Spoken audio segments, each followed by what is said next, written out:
নবম শ্রেণীর প্রিয় শিক্ষার্থীবৃন্দ, আসসালামু আলাইকুম। আশা করছি তোমরা খুব ভালো আছো। রোটারি স্কুল অ্যান্ড কলেজের অনলাইন ক্লাসের পক্ষ থেকে বাংলা দ্বিতীয় পত্রের ক্লাসে তোমাদের স্বাগত জানাচ্ছি। আমি আয়েশা বেগম। তো আমরা এরই মধ্যে বছরের 5টি মাস অতিক্রম করেছি অনলাইন ক্লাসের। আশা করছি তোমরা ফলো করেছো ক্লাসগুলো। তো বাংলা ব্যাকরণের যে বিষয়গুলো তোমাদের সংক্ষিপ্ত সিলেবাস অনুযায়ী পড়াচ্ছি, আজকে সেই ধারাবাহিকতায় আমি তোমাদের পাঠদান করব শব্দের শ্রেণীবিভাগ। শব্দের শ্রেণীবিভাগ। শব্দ কি? শব্দ হচ্ছে এক বা একাধিক বর্ণ মিলে যদি অর্থ প্রকাশ করে। শব্দ ছাড়া তো আমরা কথাই বলতে পারি না, তাই না প্রিয় শিক্ষার্থীবৃন্দ? পূর্ণ অর্থ যদি প্রকাশ করে সেটি হচ্ছে শব্দ। শব্দের সাথে শব্দ যুক্ত করে আমরা কথা বলি, আমরা মনের ভাব প্রকাশ করি, আমরা লিখে থাকি। তো ভাষা তৈরির অন্যতম প্রধান উপকরণই হচ্ছে শব্দ। শব্দের শ্রেণীবিভাগ পর্যায়ে 3 রকমের শ্রেণীবিভাগ আছে। উৎস অনুসারে শ্রেণীবিভাগ আছে। উৎস মানে উৎপত্তি, শব্দটি কোত্থেকে এলো সেই অনুসারে শব্দের শ্রেণীবিভাগ হচ্ছে 4 রকমের। তোমরা বোর্ডে দেখো, উৎস অনুসারে শব্দের শ্রেণীবিভাগ হচ্ছে 4 রকমের।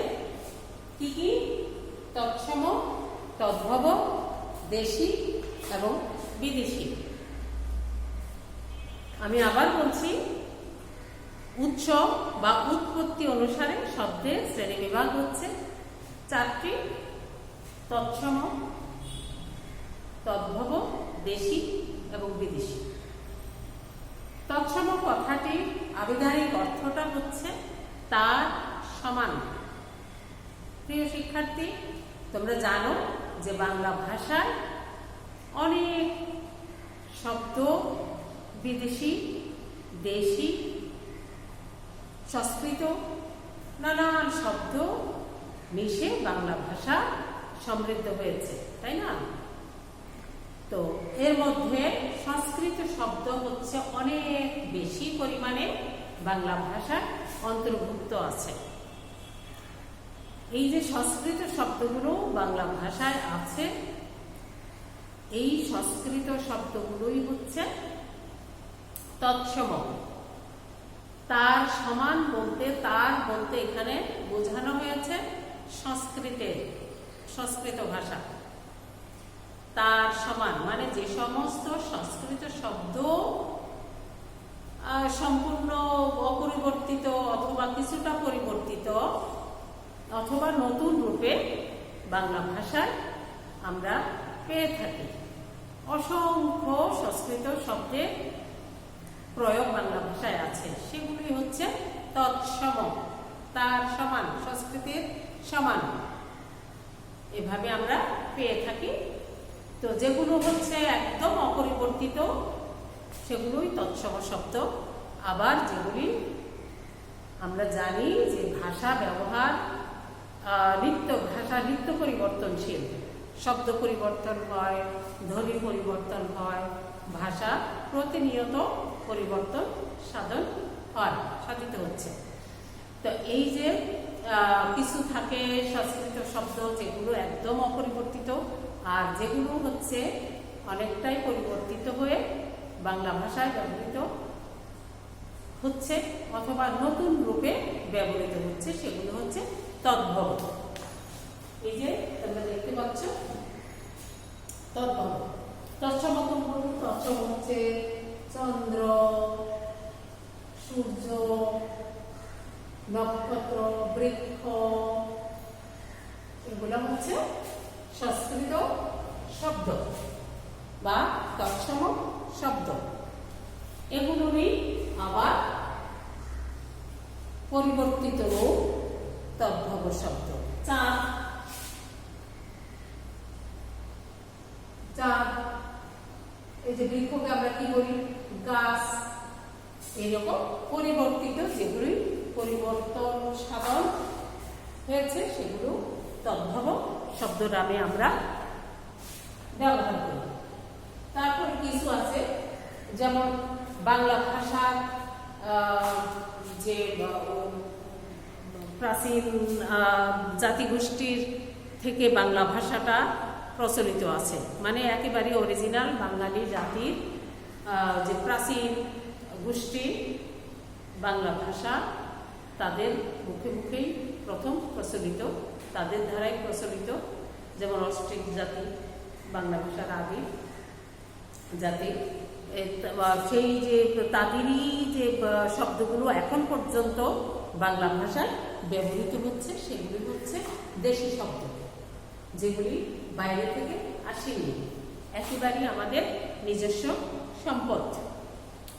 হ্যাঁ, তোমরা জানো যে এরকম কিছু আছে যেগুলি, যেমন ঢেকি, ঢেকি, কুলা, পেট ইত্যাদি ইত্যাদি ইত্যাদি কিছু দেশি শব্দ একেবারে আমাদের প্রাচীন জাতিগোষ্ঠীর ভাষা থেকে এই শব্দগুলো এখন পর্যন্ত বাংলা ভাষায় অবিকল আছে। এগুলো হচ্ছে দেশি। আর বিদেশি, তোমরা যে বিদেশি পণ্য কেনার জন্য এত ব্যস্ত, বিদেশি আমরা সবসময় মনে করি যে বিদেশি মানে ভালো, আমার দেশিটা চাই না, আমি বিদেশি পণ্য চাই, এরকম আমাদের একটা টেন্ডেন্সি থাকে। তো সব ক্ষেত্রেই কিন্তু এই বিদেশি মানে বিদেশ থেকে আগত যায়। ভাষার ক্ষেত্রেও সেরকম আছে, বিদেশ থেকে আগত শব্দ সম্ভার নিয়ে বাংলা ভাষা কিন্তু সমৃদ্ধ হয়েছে। আমাদের একক সম্পদ নয় সেটি, বিদেশ থেকে আমরা অনেক শব্দ এনে আমরা সমৃদ্ধ করেছি বাংলা ভাষাকে। তো বিদেশ থেকে আগত এই শব্দগুলোই হচ্ছে বিদেশি শব্দ। তোমাদের মনে প্রশ্ন আসতে পারে, বিদেশি শব্দগুলি কি করে আমাদের দেশে এলো? তোমরা জানো যে সুপ্রাচীন কাল থেকে এই বাংলাদেশে, এই ভারতীয় উপমহাদেশে বিদেশ থেকে আগত বহিরাগত যে বণিক শ্রেণী ইউরোপ থেকে এসেছে, যেমন ওলন্দাজ, পর্তুগিজ, তারপরে ইংরেজরা তো আমাদের দেশে, ভারতীয় উপমহাদেশে প্রায় 200 বছর রাজত্ব করেছে। তারা বাণিজ্য উদ্দেশ্যে এলেও তারা এই দেশের শাসনভার নিজের হাতে নিয়ে প্রায় 200 বছর তারা আমাদের এই ভারতীয় উপমহাদেশে শাসন কাজ পরিচালনা করেছে। তো সেই সুবাদে এই যে বিভিন্ন জাতিগোষ্ঠী সময়ান্তরে আমাদের এই ভারতীয় উপমহাদেশে এসে বাণিজ্যের জন্য এসে বসবাস করে বা প্রশাসন কাজ পরিচালনা করে, এতে করে তাদের ভাষার শব্দ আমাদের ভাষার সাথে একটি সংমিশ্রণ ঘটেছে। সেই সুবাদেই আমরা অসংখ্য বিদেশি শব্দ বাংলা ভাষায় অন্তর্ভুক্ত দেখতে পাই। যেমন এখানে দেখো আমি কয়েকটা বিদেশি শব্দ লিখে রেখেছি। আরবি শব্দগুলো আল্লাহ, হারাম, হালাল, ঈদ, আদালত, আরো তোমাদের পাঠ্য বইতে অনেকগুলো শব্দ পাবে। আমি এখানে সময় স্বল্পতার জন্য অল্প লিখেছি, কিন্তু তোমরা সবগুলো লিখে ফেলবে। আরবি লিখে তার সামনে কতগুলো শব্দ আছে সবগুলো তোমরা লিখে ফেলবে, কারণ প্রত্যেকটি শব্দ তোমাদের জানতে হবে যে এটির উৎস কোথায়, এটি কোন দেশি শব্দ, কোন ভাষার শব্দ, সেটি জানা তোমাদের খুবই জরুরি। এই জন্য তোমরা যখন খাতায় লিখবে, অবশ্যই ক্লাস চলাকালীন সময় তোমরা খাতায় এগুলি নোট করবে এবং পুরোপুরি সব কয়টা শব্দই তোমরা খাতায় লিখবে। পার্শ্বিক, খোদা, দোজক, চশমা, দোকান ইত্যাদি ইত্যাদি। তারপরে ইংরেজি, ইংরেজি আমি লিখি নাই কারণ ইংরেজি এত এত শব্দ আমরা প্রতিদিন প্রতি মুহূর্তে আমাদের ইংরেজি বলতে হয়। School, college, varsity, glass, chair, অসংখ্য ইংরেজি শব্দ আমরা বাংলার মতো করে ব্যবহার করি। এত এত বেশি শব্দ তোমরা নিজেরাও জানো যে কোনটি কোনটি ইংরেজি শব্দ, অসংখ্য শব্দ। টেবিল, চেয়ার ইত্যাদিতে অনেক শব্দ আছে। তারপর দেখো পর্তুগিজ শব্দ, আনারস, চাবি, পাউরুটি, আরো কয়েকটা আছে তোমরা লিখে ফেলবে। পর্তুগিজ, পর্তুগিজরা যখন বাণিজ্য করার জন্য আমাদের ভারত উপমহাদেশে এসেছিলেন তখন তাদের ভাষার শব্দ আমাদের বাংলা ভাষার সাথে মিশে গেছে। এই যে আমরা আনারস খাচ্ছি, আমরা কি মনে করি যে আনারসটা কোথা থেকে এলো, আনারস শব্দটি?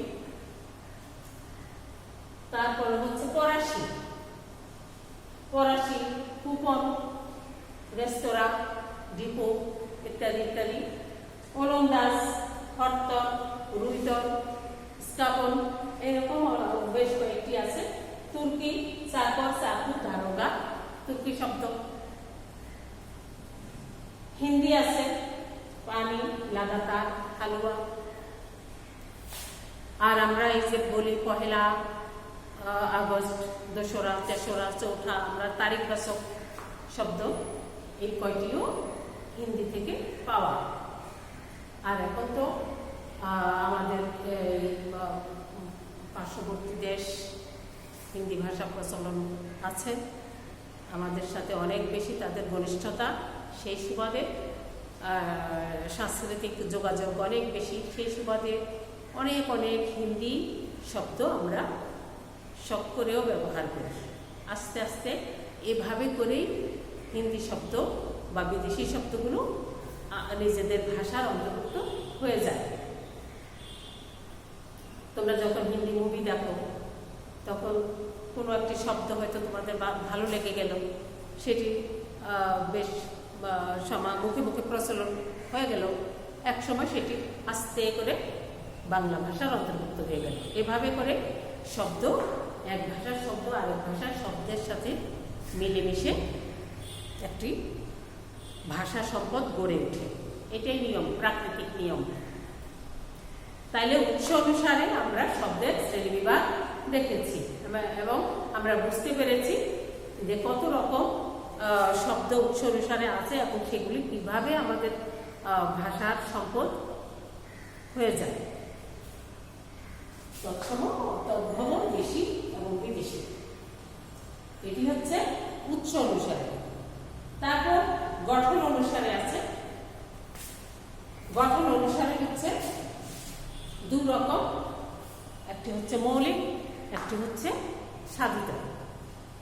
আমার প্রিয় শিক্ষার্থীবৃন্দ, মৌলিক কথাটা তোমরা বিভিন্ন জায়গায় পাচ্ছ, বিজ্ঞানে পাচ্ছ, বিভিন্ন। মৌলিক মানে মূল, যেটির সাথে আর কোনো কিছু মেশানো হয়নি, মূল।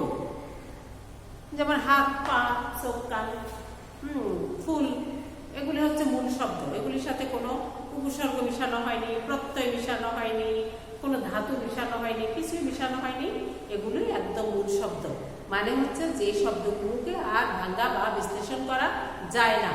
বিশ্লেষণ করতে গেলে সেটি অর্থ হারিয়ে ফেলে, সেটির মৌলিকত্ব থাকে না। এইগুলোই হচ্ছে মূল শব্দ বা মৌলিক শব্দ। যেমন আমি বলেছি, এর মধ্যে যে কিছু উদাহরণ বলেছি, যেমন বলেছি আমি হাত। হাত একটি মৌলিক শব্দ। দেখো হাত, এইটাকে আমি আবার সাধন করতে পারি। সাধন কথার মানে কি? সাধন কথার মানে হচ্ছে তৈরি করা। আমরা এই যেমন আমরা কি করি, আমরা সন্ধি করে আমরা শব্দ তৈরি করি। বিদ্যা সাথে আলয় যুক্ত করে দিয়ে আমরা বিদ্যালয় তৈরি করি। তো আমরা পরাজয়, জয়ের সাথে পরা যুক্ত করে আমরা পরাজয় তৈরি করি। সিংহাসন, সিংহে শ্রেণীত যে আসন, সিংহাসন, কয়েকটা শব্দকে আমরা একসাথে যুক্ত করে আমরা তৈরি করি। এগুলি হচ্ছে সবই সাধিত।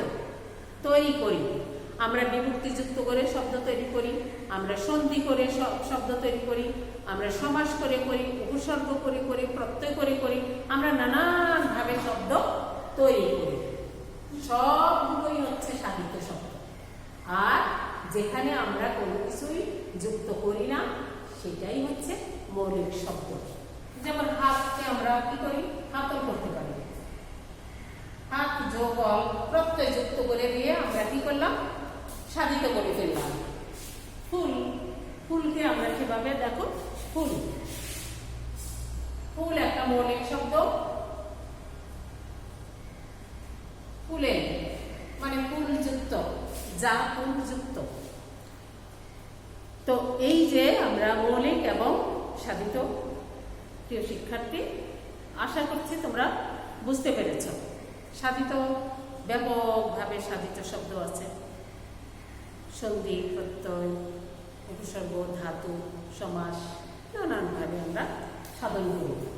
আর মৌলিক শুধু হচ্ছে মূল শব্দ। এই হচ্ছে গঠন অনুসারে শব্দের শ্রেণী বিভাগ। তারপরে আমরা আসি পদ অনুসারে। পদ বুঝো তো, শব্দেরই বাক্যে প্রয়োগ হলে সেটি হয়ে যায় পদ। শব্দ যখন বাক্যে প্রয়োগ হয় তখন শব্দগুলো হয়ে যায় পদ।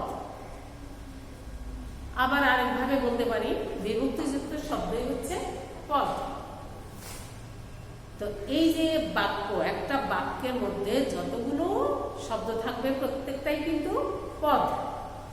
এই পদগুলোর ভিত্তিতে শব্দ আবার অন্যরকম প্রকারভেদ। সেটি কি? 5 প্রকার। ওই যে তোমরা পড়ো, পদ 5 প্রকার: বিশেষ্য, বিশেষণ, সর্বনাম, অব্যয়, ক্রিয়া। এগুলোই হচ্ছে পদ অনুসারে শব্দের শ্রেণীবিভাগ। প্রিয় শিক্ষার্থী, এই যে বড় বোর্ডে দেখে নাও, পদ অনুসারে হচ্ছে 5 প্রকার: বিশেষ্য, বিশেষণ, সর্বনাম, অব্যয়, ক্রিয়া। আর আমি জানি যে তোমরা প্রত্যেকটি সাথে তোমাদের পরিচয় আছে, তবু আমি সংক্ষেপে বলছি। বিশেষ্য, বিশেষ্য হচ্ছে কোনো কিছুর নাম। সেটি একটা পাহাড়ের নাম হোক, একটা মানুষের নাম হোক, একটা প্রাণীর নাম হোক, একটা খাবারের নাম হোক, নাম মানেই হচ্ছে বিশেষ্য। বিশেষণ কি? বিশেষণ হচ্ছে ওই বিশেষের দোষ, গুণ, অবস্থা, সংখ্যা, পরিমাণ বোঝাইতে আমরা যে পদগুলো ব্যবহার করি সেটি হচ্ছে বিশেষণ। ভালো মেয়ে, দুষ্টু ছেলে, 5টি আম, মানুষটি সৎ, এরকম আমরা তার গুণ, দোষ, অবস্থান, সংখ্যা, পরিমাণ বোঝানোর জন্য আমরা যে শব্দগুলো, পদগুলো ব্যবহার করি সেগুলো হচ্ছে বিশেষণ। 1 কেজি, 1 কেজি আম, আমের কি বোঝাচ্ছে? এখানে পরিমাণ বোঝাচ্ছে। আকাশটা নীল, নীল দিয়া আকাশের রং বোঝাচ্ছে, আকাশের গুণ বোঝাচ্ছে। সর্বনাম কি? নামের বিকল্প। আমি তোমার নামটি না বলে আমি কি বলছি? তুমি। বা আমারও একটি নাম আছে, আমার নামটির বদলে আমি বলছি আমি। আমি, তুমি, সে, তোমরা, তোমাদেরকে ইত্যাদি ইত্যাদি যেগুলি নামের পরিবর্তে ব্যবহৃত হয় সেগুলোই হচ্ছে সর্বনাম। তারপরে হচ্ছে অব্যয়। অব্যয় হচ্ছে অপরিবর্তিত পদ, যেই পদগুলি কখনোই সময় ভেদে, বছর ভেদে বা কোনোভাবেই পরিবর্তন হয় না, এবং ও, আর, কিংবা, অথবা, অপেক্ষা, যেহেতু ইত্যাদি ইত্যাদি, এইগুলো কখনো কোনো কিছু যুক্ত হয় না। সময়ের অন্তরে যে কাল ভেদে বর্তমান অতীত হয় না, এগুলি সবসময় একই রকম থাকে, এবং ও আর কিংবা অপেক্ষা ইত্যাদি ইত্যাদি এগুলো হচ্ছে অব্যয়। আর ক্রিয়াটা কাজ করা বুঝাইলে সেটা হবে ক্রিয়া। এই 5 প্রকার হচ্ছে পদ অনুসারে শব্দের শ্রেণী বিভাগ। আমার প্রিয় শিক্ষার্থী, আমি আশা করছি তোমরা খুব খুব খুব মনোযোগ দিয়ে ব্যাকরণের ক্লাসগুলো অনুসরণ করছো, নোট নিচ্ছ এবং ভালোভাবে ক্লাস ফলো করছো। আর অবশ্যই ব্যাকরণের ক্ষেত্রে বেসিক নলেজ বা পূর্ব জ্ঞান তোমাদের বিষয়ে এই বিষয়টি সচেতন থাকতে হবে। পূর্ব জ্ঞান না থাকলে সামনে কিছুই বোঝা যায় না। তুমি যদি ধ্বনি না বুঝো, তুমি বর্ণ বুঝবে না, বর্ণ না বুঝলে শব্দ বুঝবে না। এইরকম তোমাকে বেসিক নলেজটা ভালো মতো থাকতে হবে, তোমাকে বুঝে বুঝে পড়তে হবে। আর এটার জন্য কি অনেক কঠিন কাজ? তোমার কিছু মনে আসছে না পিছনের কথা, তুমি বই উঠে সমাধান করে নাও, সহজ হয়ে গেল। তো আমার প্রিয় শিক্ষার্থীবৃন্দ, এই যে আমি আমার আজকে পাঠটি আমি আরেকবার চোখ বুলিয়ে নিই।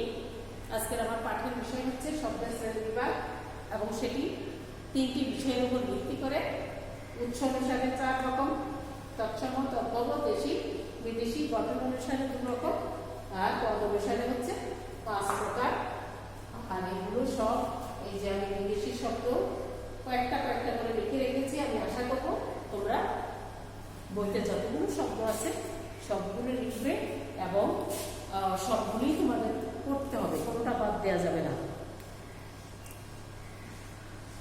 পাঠটা খুব বেশি বড় নয়, একটু মনোযোগী হলে পাঠটা আয়ত্ত করতে তোমাদের জন্য খুব কঠিন হবে না। তো তোমাদের জন্য অনেক অনেক অনেক শুভকামনা রেখে আমি আমার আজকের ক্লাসটি এখানে সমাপ্ত ঘোষণা করছি। আল্লাহ হাফেজ।